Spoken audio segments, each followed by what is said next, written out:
we're in a new era. And what do I mean by that?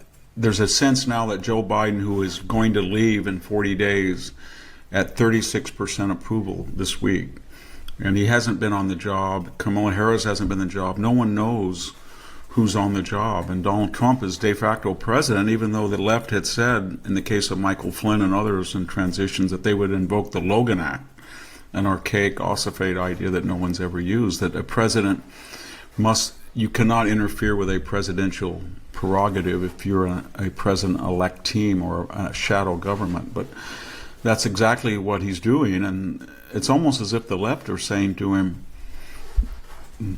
we're out of ideas, we're out of operations, we don't know what we did, we all understand people don't like us, the border's a mess, crime's a mess, the economy's a mess, please take over, we're done.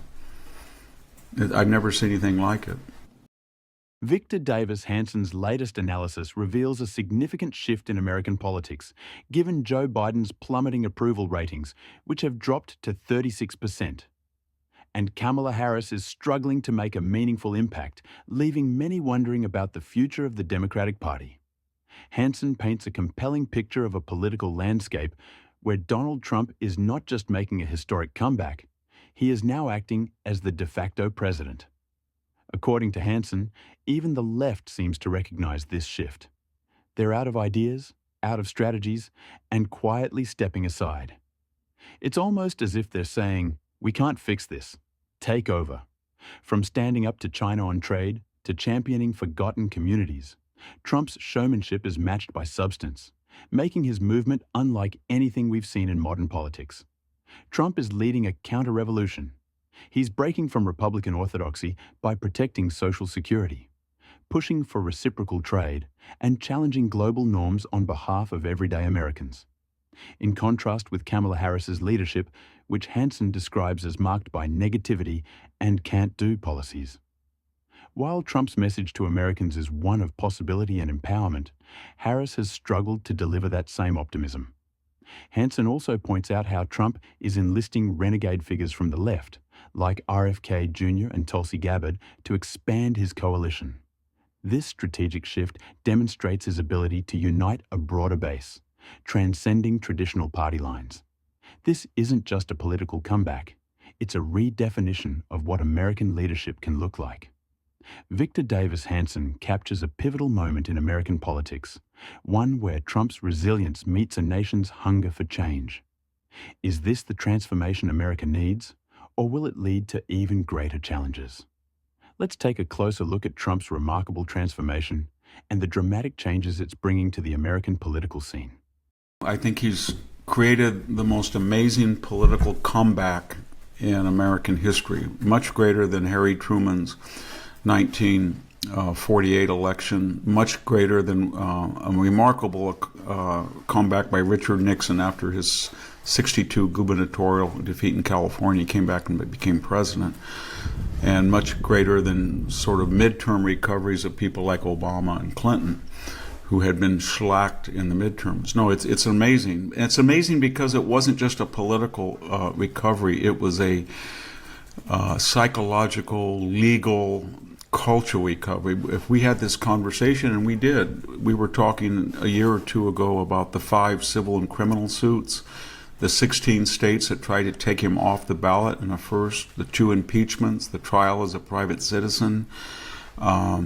They did, and then of course the 2 assassination attempts. So to be able to overcome all of that and then wage a campaign in which he was outspent 2.5 to 1, if you count the PAC money, and he had 95% negative coverage in the media, and yet he overcame all of that. So it was an amazing achievement.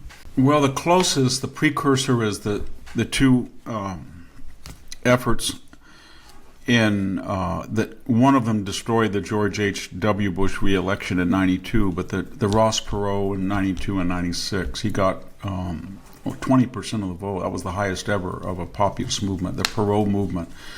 And there were Pat Buchanan and Ross Perot precursors in the Donald Trump populism, in the sense that we're spending money on optional military engagements abroad, and we're allowing our middle class to be devastated in the Rust Belt and, of course, through illegal immigration. But what was interesting about this cultural revolution, I should say counter-revolution, was he was able, as we've spoken before, to appeal to people on shared class concerns. And that meant that for the first time in history, a Republican candidate probably got somewhere between 25 and 30% of the African American male vote, and probably 45% of the Hispanic vote, and probably 55% of Hispanic males. And that's just unheard of.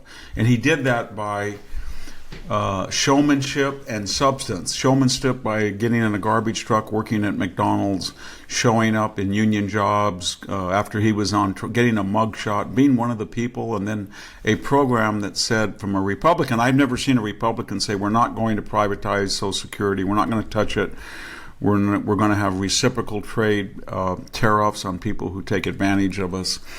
And then he was ecumenical, and so he brought people in from the proverbial left that had been renegade left, RFK, Tulsi Gabbard, people like that.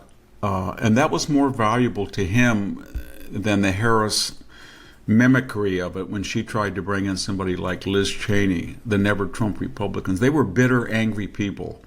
And they went to the left and helped Harris because they were angry that their career ambitions and agendas had been thwarted, or they had exhausted their vocabulary of Trump as Hitler, but the other people weren't. RFK and Tulsi and some of the Democrats in Silicon Valley that supported Trump were upbeat, and they said, we're supporting him because he's going to deregulate and cut taxes and try to cut government, and he's enlisting former people of the left like Elon Musk and these exciting entrepreneurs. And there was a sense that anything is possible, where in the case of Harris, she was always telling us what we can't do. You can't do this, you can't have a gas stove, you can't drive, you can't frack, until her metamorphosis, at least, of 100 days where she kind of bounced around on those issues. But he said, we're going to do it. We can do all of this thing. So it was a very optimistic, can-do, Reagan-esque type message.